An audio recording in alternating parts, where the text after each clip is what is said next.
And welcome to Facebook Live again this morning with Lily and I. This is a special time to be with Lily because tomorrow she's heading out of the country.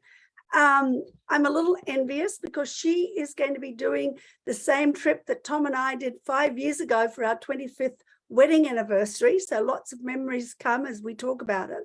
Well, and we're celebrating. We're celebrating with friends who are celebrating. It was supposed to be their 35th anniversary, and now it's both of our 38th anniversary, which is really weird to say out loud because I'm really just 30 in my soul. So I don't know how that's possible that it's 30, 38. It's not technically until December for us, but they just celebrated their 38th. Well, heck, you can celebrate for a whole year, so it doesn't matter if you don't do it. In fact, we're going out for dinner tonight for our anniversary, which of course was in July. So, I agree. Keep the love going. Keep the love. It's especially these days. That's true. Well, and that fits in some ways with the topic we're talking about, because we're going to talk about the gift of life. Well, really the gift of life and the gift of hospitality. I'm not sure that you can separate the two. But when Lily suggested this topic, I was thinking about it this morning. And some of you might already have seen the little reel that I put up on Instagram and also on Facebook. But it was because of thinking about this that it came, and this was the little ditty that I've got that goes with it. We are not created from dust alone. We are not made out of nothing. We are formed by love. We are made for love. The world is filled with love, each creature lovingly shaped by our Creator's hand. And I was thinking of that, I was thinking, this is the gift of life, that we are, made by love and we're made for love, and we're filled with love, hopefully. And just for me, it was just such a profound thought thinking about that this morning. That's beautiful. Thanks for sharing that. I muted myself because Christine says she can't hear it, and I hope no one else can hear it, but we have a lovely, not life-giving sound across the street. They're jackhammering with an industrial jackhammer, and it's all day yesterday, and it started right, when we get ready for a Facebook Live today. So I'm going to focus on the beautiful backdrop and the beautiful Christine instead of the noise that's on my side right here. Well, and you're saying that makes me think of something that I wrote several years ago. I know I've got it in one of my books, but to be honest, I couldn't remember which one, where I talked about, what are the things that are life-giving for you and what are the things that are life-draining for you, and how can you kind of focus on one and let go of the other. Exactly. Yes. That's what you're trying to do this morning. It's true. It's really amazing. I was gone helping lead a retreat. And so I was gone for like 3 days, and I came back and I was like, oh, wow, I see how much that has annoyed me. And then we had a 3-day weekend, thanks to having Labor Day on Monday here in the States, and they didn't work Saturday. So it was like 3 days of peace. And I was like, this is what it used to be like up here. And I realized that I talk about thin place all the time, that our house has been a thin place for us, and this space where we live. Christine's been here up on the hill, been a real thin place, but it's not right now. Right now it feels a lot less thin thanks to the construction or the stuff that's happening across the street. Well, and for me, the thing that's really been life-giving has been this topic that we've been working on God Space, which started with embracing the wild hospitality of God, but is really focused on this idea of host and guest.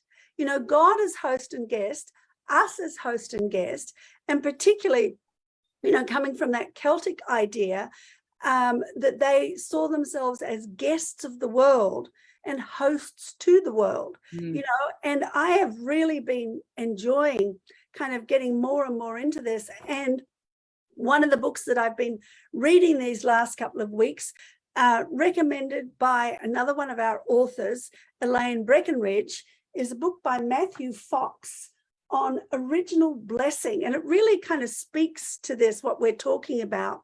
And he's kind of talking about original blessing, in other words, the blessing of creation, as compared to what we've often emphasized, which is original sin, which actually only came in the 3rd or 4th century. So the idea of original blessing goes way, way back. But he talks about this whole thing of guest and host. And I love what he says. He says, hospitality comes from the word for host or hostess. If there is any conclusion that we can reach from our journey through a way of positivity, is this: the Creator God is a gracious and abundant and a generous host or hostess. She has spread out for our delight a banquet that was 20 billion years in the making. I love that phrase. Oh, that just rings inside me. A banquet of rivers and lakes, of rain and of sunshine, of rich earth and of amazing flowers, of handsome trees and of dancing fishes, of a contemplative animals and of whistling winds, of dry and wet seasons, of cold and hot climates. But it is a banquet that works, this banquet we call creation, the human planet. It works for our benefit if we behave towards it as a reverent guest. God has declared that this banquet is very good, and so are we, blessings ourselves, invited to the banquet. And he goes on, he says, the list of divine blessings that we call creation and that can rightly be called a banquet goes on and on. Yes, we conclude that God is indeed a good host or hostess, welcoming us to creation and its multiple gifts and blessing. And then he goes on to talk about God, the host, has set another table, the table of the Eucharist, talks a bit about that. But then the bit that really caught me, he says, the gradual unfolding and revelation of the holiness that is the hospitality of God does not stop here. Hospitality is about a relationship. One cannot be hospitable without guests. God not only plays the host for us and becomes the banquet for us, God also has become guest for us. This is one of the deep meanings of the incarnation, that God let go of hosting long enough to become a guest. I mean, we could spend the whole morning, I think, talking about that, but to me, that was just so incredibly profound. Well, and it's the gift that we, it's too much of church land has said it's all about getting to heaven. That our goal is heaven versus that how do we live it out here on earth? And, that Jesus came down as a person, God became incarnate in flesh. So he values flesh, and that we are earth dwelling people. And so we get a new heaven and a new earth, according to Revelation. And so, talk about heaven coming down to earth, right? Not us going. And so that's a thing I've been thinking a lot about lately, is how are we living out this gift every day? And I have a lot of people in my life who are going through lots of different things, some with little toddlers who are throwing fits all the time or don't take naps, some that are dealing with sickness or relatives who are sick, or dealing with parents who are stressing them out. And it's like, okay, we only get 1 hour at a time. Tomorrow will take care of itself. Remember that verse, don't worry about today. Don't be anxious about today, because tomorrow has enough worries of its own. And so, but we're not really good culturally of like, okay, pause and be present. We only get this hour to be present, and this day as the gift. So I really believe we need to think about how do we live into the gift of today. Father Michael Sparrow, he does a really beautiful examine practice that I'm probably going to link to it on Free Range Friday this week. But he talks about, how did you wake up this morning?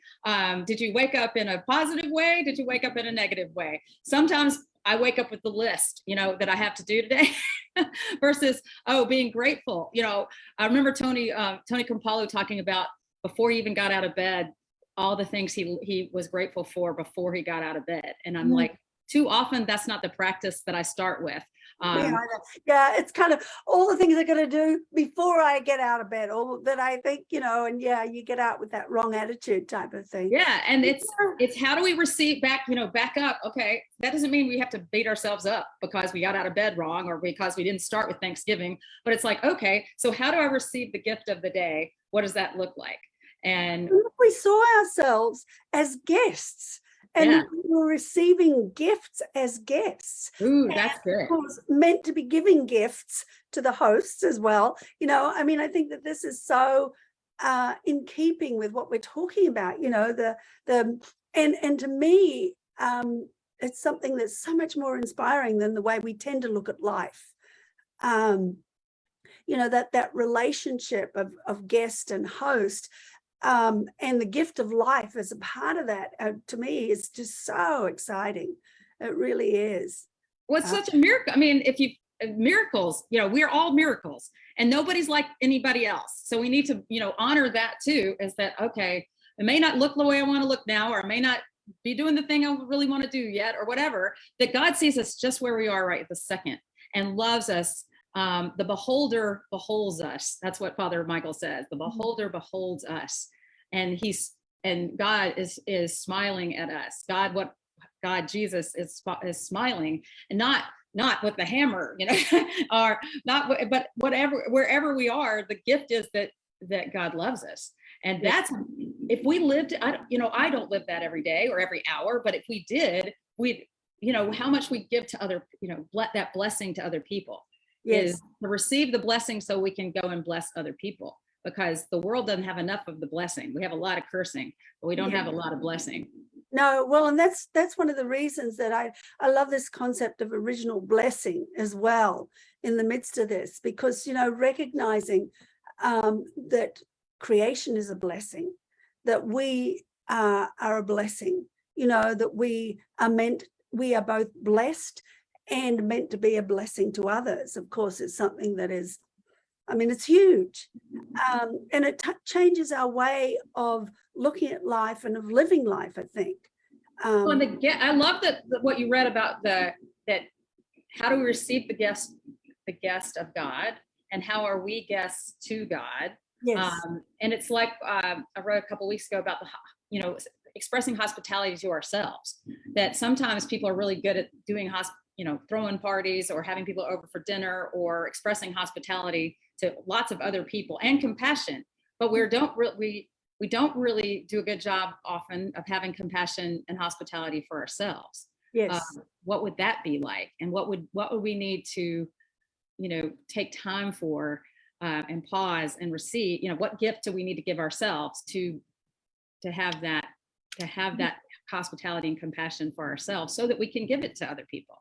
Oh, and I think so. And it's funny, what came to me as you were saying this is I remember my days on board the Anastasis, when I was always so busy that in many ways I didn't have time to enjoy the stuff around me. I went to Africa, I don't know how many times, but I never went on safari. I never did any of the things that I think, oh, I wish I'd done that now. I wish I'd taken a bit of time for myself. I wish I wish I'd made that time. Now, I may not have had the money, but I could have at least made the time, and I think that it's true. We need to make time for ourselves, recognize that, as you say, being hospitable to ourselves. And again, I think that if we see ourselves as guests of this world, and of guests of God in this world, in a way, it makes it easier for us to relax and to accept the blessings, as well as the work that goes with it, so accepting the blessings of being a guest, while at the same time, kind of being willing to be the host and do the work that it takes to be a host, I think. Right. In the midst of this. But did we talk about a couple of weeks ago when the Mary and Martha story, when I did it recently with Thin Place, we had our house church. We talked about that. What if Jesus wasn't saying to Martha, "You're busy with so many things, sit at my feet," but instead he meant you could just also order pizza. You didn't have to do the banquet hall thing for me. You could have just ordered out. You could have taken takeaway. I'm not sure that was possible 2,000 years ago. But it's like sometimes we don't know how to just have simple, to be simple so that we could have people over, or so that we could be hospitable to ourselves or to someone else. We think it has to be a big deal when Jesus says, well, what if it's simple? What if it's I think that hospitality can be very simple. I mean, I'm not one for potluck so much when I do hospitality, but that is one way that can make it, more simple for people. Then they don't feel overwhelmed by everything that they've got to do. Or, as you said, takeout. And I'm grieving the fact that our local very good pizza place just closed down, unfortunately. But because we don't tend to buy meals at all, but we had started to indulge occasionally in pizza.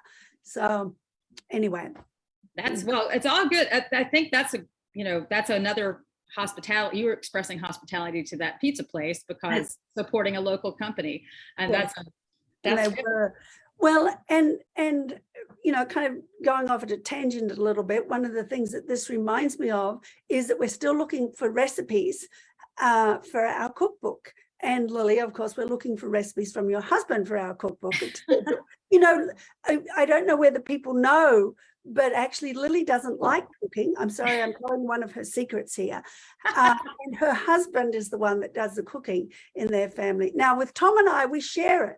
So he does half the cooking and I do half the cooking. But yeah, I'm the cleanup crew. I know how to cook. It's not that I don't know how. But I'm just not really good at it, as good as Rob is. So, but he went to culinary school, but even before, I tell the story about going to Camino Island when we were dating. And he didn't bring just hamburgers to grill out. He brought a saute pan and sauteed mushrooms. And that was like, I was like, okay, can we date more? Can we, so yeah, sauteed mushrooms are still my love language. If you want to impress me, saute. Oh yeah, that sounds pretty good to me too. Yeah, we one of the things we've missed, and again, this shows very definitely the wild hospitality of God and the gift of life around us, was that Andy Wade used to bring us, when he came up to visit, when we were all working with Mustard Seed Associates, in the fall, he would forage for mushrooms. And so he would bring us chanterelles straight out of the field. Sometimes he would stop on the way down to visit us to pick chanterelles, and talk about hospitality. That's great. It was just, and hospitality, wild hospitality in its absolute wonder. It was just incredible. And the gift of life all bound up in together there, and that gift that in some ways that made it possible for him to just stop and do that on the way. He didn't feel he had to rush through, but he could take the time to do something he loved to do, and to bless us in the process. And I think that sometimes we forget, and I'm thinking out loud here, but I think sometimes we forget that when we pause and take time for things we enjoy to do, it often becomes a blessing for somebody else as well. And when we're so busy all the time, that blessing can be lost, I think. That hospitality, that wonderful enthusiasm for life, that can be lost. I've been thinking a lot about, we need to give ourselves permission to not be back to normal. And not the busyness thing was making me think of that I know that this week in a lot of places, school restarted in America anyway. Some people in here in the South, we've been going for a month, and that's just craziness to me. But it gets busier in the fall for people who have kids, and it gets, if you're working on the church staff, it gets busier because everything kicks back up. But because of all the things we've been through in the last 2.5 years, and it's some that keep going, we don't have the margin that we used to have. Mm-hmm. We think we do, and we expect ourselves to have it. Oh, we don't have to stress out about COVID as much, but it's still out there and it's still causing problems, and people still have to cancel things because of it. But we really don't have the margin that we had before, and we shouldn't expect ourselves to be able to jump back into whatever normal was. And I don't think Jesus is inviting us to do that. I think that I don't want us to miss it as a culture or as a church, to go back and have to be the same way, because we're not the same people, and the world isn't the same anymore. So how do we create those life-giving things for us in the new world order that we have been given as a gift? Some of it may have felt like a curse because of lost jobs or lost friends or whatever.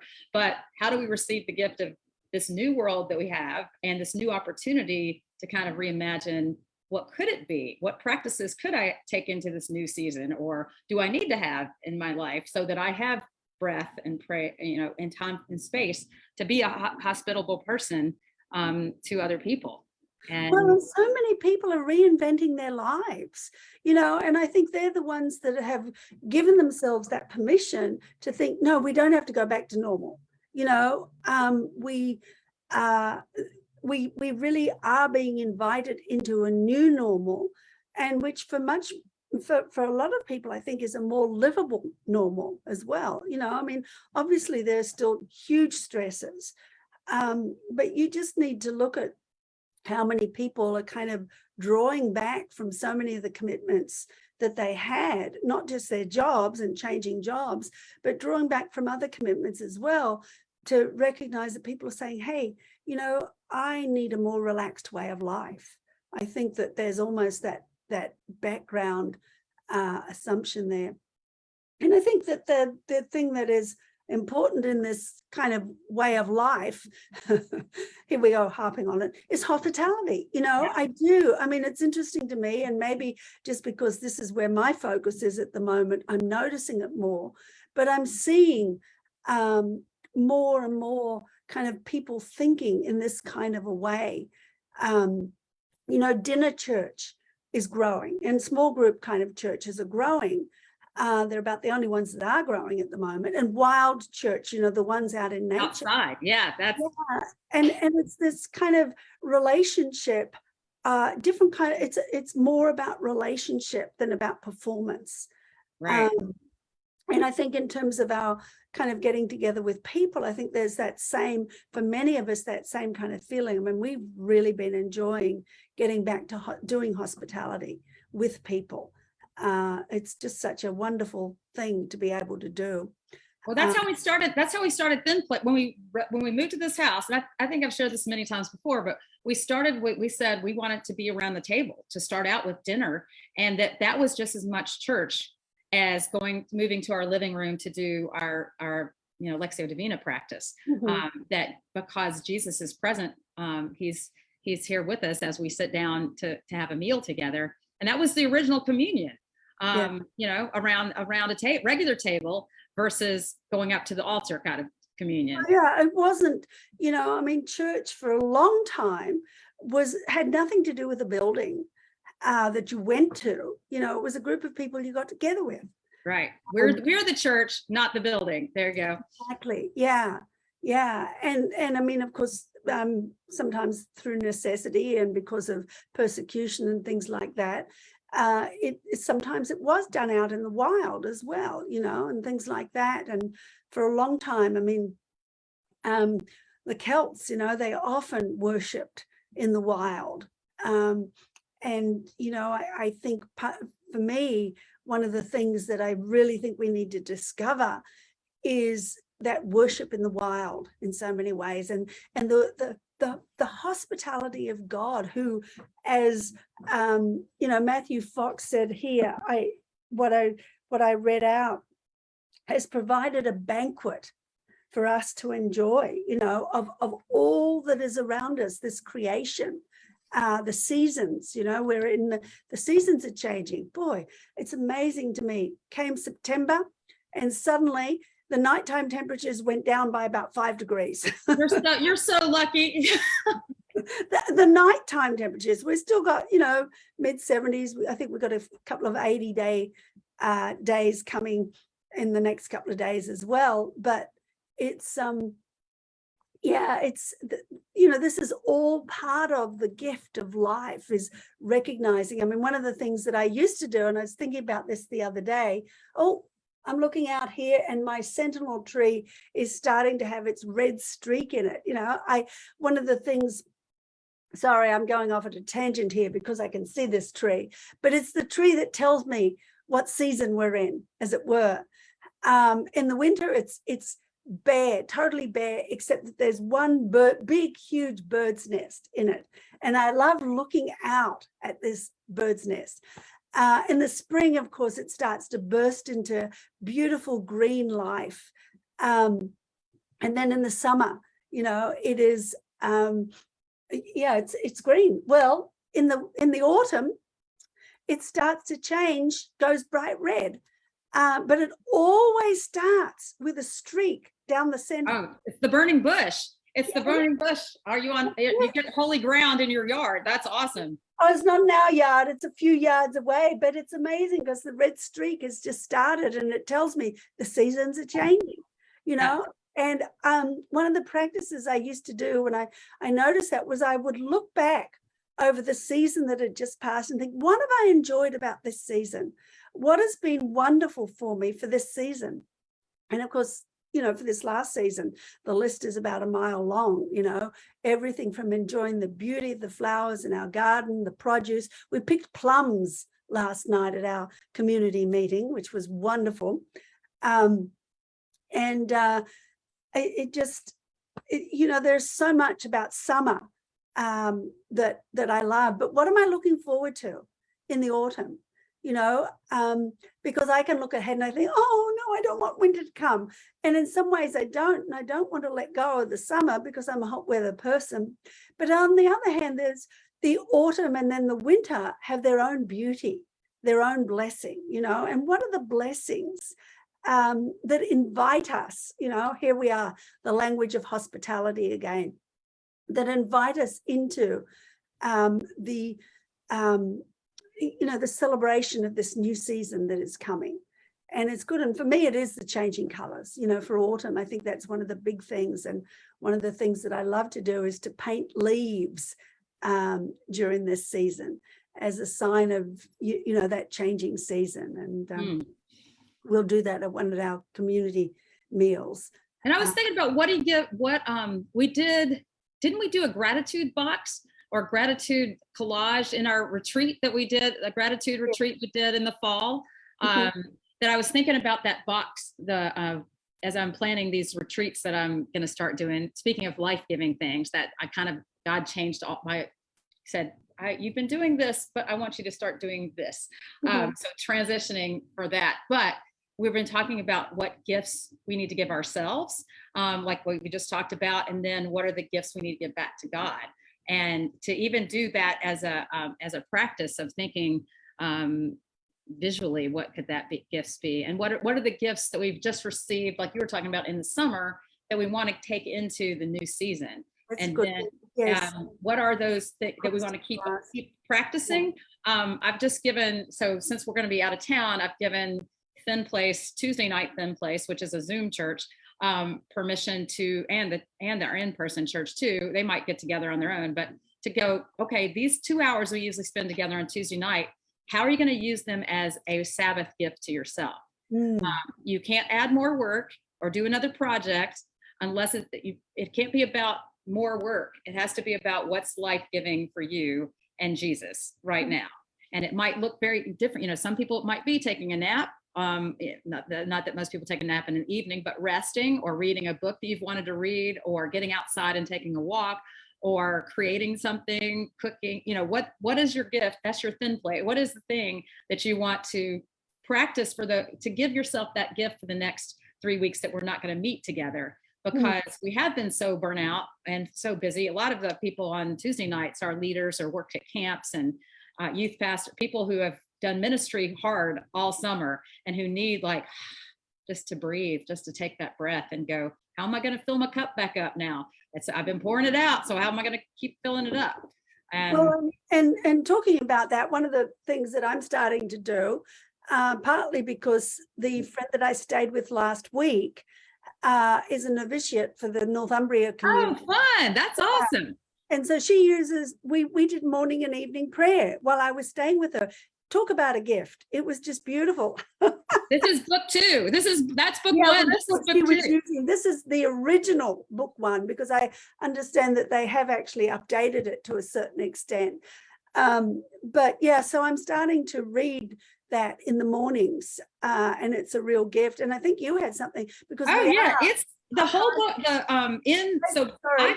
We're getting to an end here, but yeah, this is a great. I was going to say, I've used because of have gone to Lindisfarne a couple of times, that I just, in discovering these books, the Celtic Daily Prayer 1 and 2, they are life-giving and life-changing. Speaking of that. And September, the whole thing is on hospitality. That's the theme for this. Is there are 2 years worth of readings that gives you a scriptures to read, and then also a passage from someone. And I've just, you shall love the stranger, first of all, because you know what it is to be a stranger yourself. Mm-hmm. Second of all, you shall love the stranger because the stranger shows you God. Abraham and Sarah encountered God when they welcomed 3 strangers into their tent. Jacob encounters God when he stays up all night wrestling with a stranger by the river. Mm-hmm. When the people of Israel are in exile in Babylon, God anoints a Persian stranger named Cyrus to bring them home. In his first sermon in Luke's gospel, Jesus gets in a terrible trouble for pointing out that God sent Elijah to save a widow in Sidon and Elisha to heal a leper in Syria, when there was no shortage of widows and lepers in Israel. Why should we love the stranger? Because God does. And all of our talk about hospitality and openness doesn't mean anything as long as some people continue to be tossed aside. And so how are we practicing hospitality to ourselves, but also those who don't regularly get it as well? And I just think it's not, we've read this before. Henry Nouwen says, hospitality is not to change people, but to offer them space where change can take place. It's not to bring men and women over to our side, but to offer freedom, not disturbed by dividing lines. It's not to lead our neighbor into a corner where there are no alternatives left, but to open wide a spectrum of options for choice and commitment. It's not an educated intimidation with good books, good stories, and good works, but the liberation of fearful hearts so that words can take root and bear ample fruit. We're creating a space for people to experience more of God's love, and creating a space for ourselves to experience more of God's love. And that's, to me, that's the gift of hospitality and the gift of life, is receiving. The more we can receive the love of God, I know that the beholder is beholding us with love, not condemnation. I think we will be ready to love other people. Exactly. Yeah, what a beautiful note to end on here. And just as a reminder, Lily would appreciate your prayers, as she'll be away for the next few weeks. And the next Facebook Live in 2 weeks' time, Randy and Edith Woodley, First Nations people. Randy has written a number of books, and that are worth reading. The one that I love is actually a children's book called The Harmony Tree. Actually, I love all of his books, but that one is particularly special as far as I'm concerned, and really in keeping with what we're talking about. But we're going to have them talking to us about the farm that they run, and the First Nations view of life, of creation, and it's very much what we're talking about here, because it's a similar kind of view as the Celtic that we've been talking about too. So I'm very much looking forward to that. And I know I talked to Randy yesterday, and he's looking forward to the discussion as well. So this whole kind of, talk about things that reorient your life. I think that this is a topic that I am hoping will reorient our lives, to rethink how we see God, to rethink how we see ourselves and each other, and how we see this world in which we live as well. So that we really do appreciate the gift of hospitality and the gift of life. And we will put these books in the comments so that you know exactly what they are and where you can get them. So hope you've enjoyed this time together with us. And we look forward to seeing and hearing from you again in a couple of weeks. So many blessings. Amen. Thanks for being here.